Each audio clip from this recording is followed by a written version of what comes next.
So gas stovetops versus induction stovetops. Which one's the best stovetop to use? And if you are a gas owner, should you switch over to induction? As you guys may or may not know, there has been a new health concern with using gas stovetops. But which one's more versatile? Which one's better? And if you could buy a portable stovetop to use outdoors, which one should you get? Let's dive in.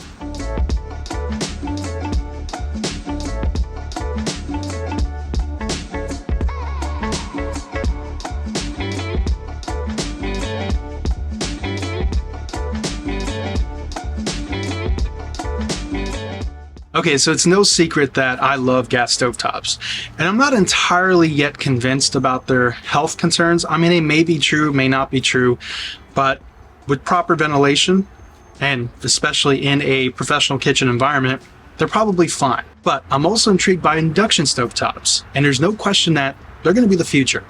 So comparing the two stovetops, gas versus induction, which one's better? Which one gets you a better sear? Which one's easier to use and gives you the best control?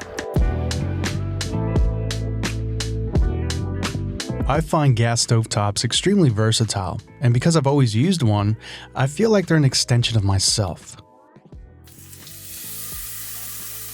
I can already tell that this is going to be a really good sear on the steak.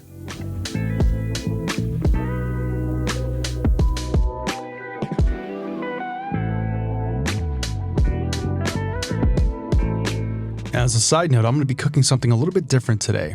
Chuck steaks. Chuck steaks are wonderful. They're easy to cook. You can cook them real fast. You can use them for all kinds of things like breakfast burritos or steak sandwiches. They're not traditional steaks like ribeye steaks or T-bones, but we're going to use the same tactic. We're going to add some butter, some rosemary, and garlic and really add flavor to these steaks. I love these steaks because they're quick and easy to make and very versatile. Now here's where gas stovetops really shine, basting, because the flame is always contacting the pan, so the butter is at a very happy temperature.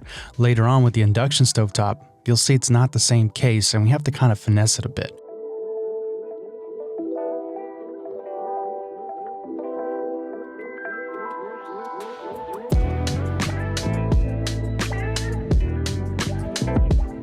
Induction stovetops are a completely different animal, and again, I can already tell we're going to get a great sear. But what I love about induction stovetops is you basically have the ultimate control over your temperatures. You can adjust your temperatures on the fly and it will quickly adjust the temperature of the pan. I really like how responsive induction stovetops are. Now, of course, the caveat is you have to use magnetic pans. So aluminum, for example, won't work, but you can buy a plate that will make it induction ready. If you're not sure, grab a magnet. If it sticks to the bottom of your pan, it's induction ready. Okay, here's that con that I mentioned earlier with induction stovetop and basting. Anytime you lift up the pan, you are no longer in contact with the induction stovetop, so you're losing heat. So when you're trying to scoop up the butter during basting, you have to kind of set it down and pick it back up to maintain that heat.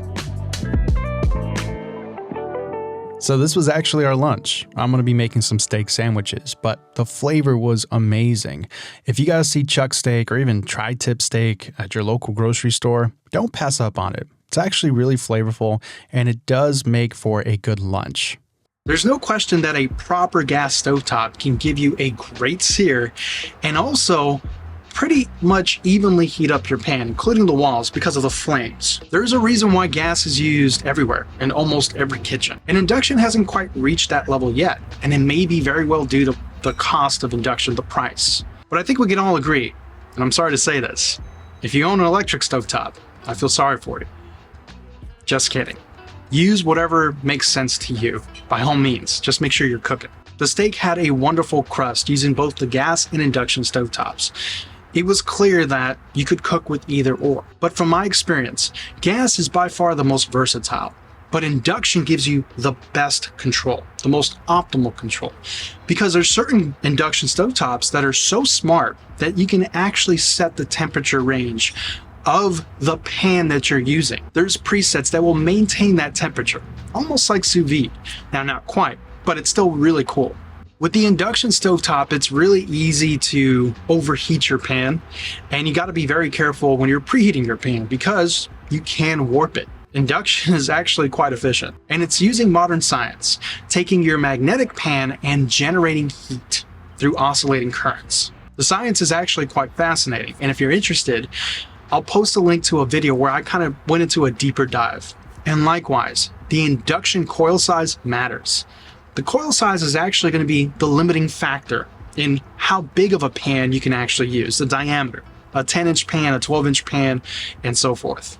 And remember, it has to be the contact diameter, the inner diameter. The outside diameter that's measuring the size of your pan is actually not the contact diameter.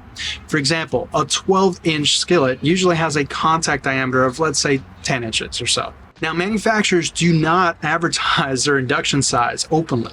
It's something you kind of need to dig around for because the coil size will increase the cost of the burner. Once again, I did a deep dive going over induction coil sizes and showing you why having a smaller induction coil size with a larger pan does limit the cooking power or efficiency of the total experience. So if that's something that's concerning to you, and trust me, it factors in when it comes to cost, then you should consider that. I think I'm going to stick with my gas stovetop for now, but I'm also eyeing induction stovetops, and I just might make the switch later on. Whatever you end up deciding to use, just make sure you use it and enjoy using it and cook and learn on it.